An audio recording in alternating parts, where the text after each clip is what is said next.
அனைவருக்கும் வணக்கம். நான் பிரபாகர் ஜோதிடர். ஓம் சிவாய நமக. சிவசக்தி திருச்சிற்றம்பலம்.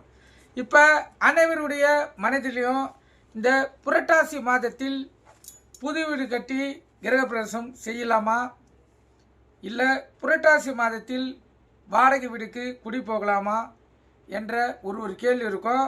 சில பேர் போகலான்வாங்க, சில பேர் போக மாட்டேன்னுவாங்க.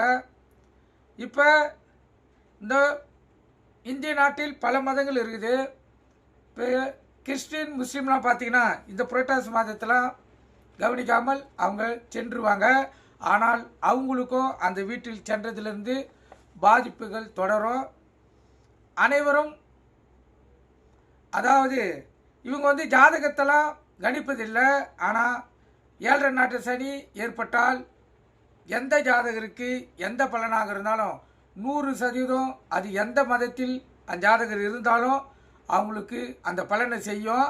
ஆனால் அதை அவங்களால் உணர முடியாது, அனுபவிப்பாங்க. ஆனால் எதனால் இது நடக்குது சொல்லி அவங்களுக்கு தெரியாது. அதே போல தான் எந்த ஜாதகராக இருந்தாலும் எக்காரத்தை கொண்டும் இந்த புரட்டாசி மாதத்தில் வீடு குடி பார்க்கக்கூடாது, கருத்தில் கொள்ளுங்க. அதுக்கு முன்னோர்கள் கூறிய கருத்துக்கள் பார்த்தீங்கன்னா, நூலிலும் சரி முன்னோர்கள் கூறிய கருத்துக்கள் பார்த்தீங்கன்னா, புரட்டாசி மாதத்தில் வீடு குடி போகக்கூடாது என்று நூறுலையும் ஞானிகளும் முன்னோர்களும் கூறி வச்சிருக்காங்க. ஏனெனில் இந்த மாதத்தில்தான் இரணியன் தனது அரண்மனையிலேயே நரசிம்ம மூர்த்தியால் சூரசம்சாரம் செய்யப்பட்டார், கருத்தில் கொள்ளுங்க.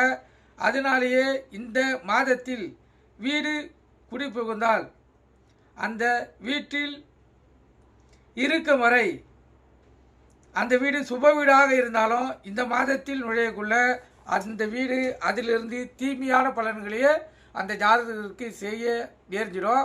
அதனால் எக்காரத்தை கொண்டும் புரட்டாசி மாதத்தில் வீடு குடி பார்க்கக்கூடாது. நீங்கள் கருத்தில் கொண்டு பயன்பெறுங்க. நன்றி, வணக்கம், வாழ்க வளமுடன்.